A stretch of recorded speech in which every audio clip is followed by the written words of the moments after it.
সিরিয়ার সাবেক বিচারপতিকে গ্রেফতার করেছে দেশটির সরকার। এই বিচারপতির বিরুদ্ধে হাজার হাজার নিরপরাধ আসাদ বিরোধীদের মৃত্যুদণ্ড দেওয়া অভিযোগ রয়েছে।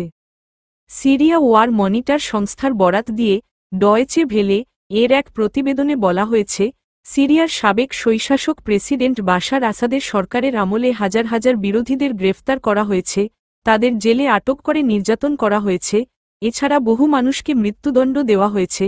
নতুন সরকার এসে সাবেক আমলের হত্যাকারীদের আটক করতে শুরু করেছে। সিরিয়ার মানবাধিকার কমিশন জানিয়েছে যে বিচারপতিকে গ্রেফতার করা হয়েছে তার নাম মোহাম্মেদ কানজো হাসান। টার্টাস অঞ্চল থেকে তাকে গ্রেফতার করা হয়েছে।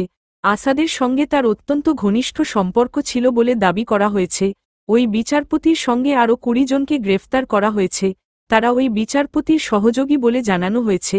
সেনা বিচারালয়ে ওই বিচারপতি হাজার হাজার বিদ্রোহীদের মৃত্যুদণ্ড দিয়েছেন বলে অভিযোগ।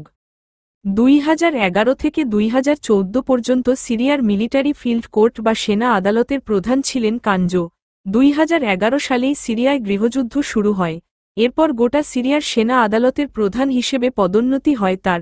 অভিযোগ, এই সময়ে ১ মিনিটেরও কম সময়ে বিচার প্রক্রিয়া শেষ করে দিতেন কানজো।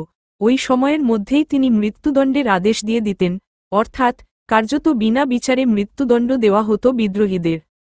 অভিযোগ, বন্দীদের পরিজনদের কাছ থেকে $১৫০ মিলিয়ন বেশি টাকা ঘুষ নিয়েছেন এই বিচারপতি। তার বিনিময়ে তাদের মৃত্যুদণ্ড দেওয়া হয়নি। সিরিয়ার অন্যতম চর্চিত জেলের নাম সিগনা।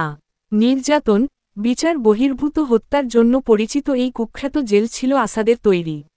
এখানেই বিদ্রোহীদের ঢুকিয়ে নির্যাতন চালানো হতো। রাজধানী দামাস্ক থেকে ৩৫ কিলোমিটার দূরে অবস্থিত এই জেল। ২০১১ সাল থেকে এই জেলে অন্তত ৩০,০০০ মানুষকে বন্দী করা হয়েছে বলে বিশেষজ্ঞদের বক্তব্য। তার মধ্যে মাত্র ৬,০০০ ব্যক্তি পরে ছাড়া পেয়েছেন। অধিকাংশ মানুষ এখনও নিখোঁজ।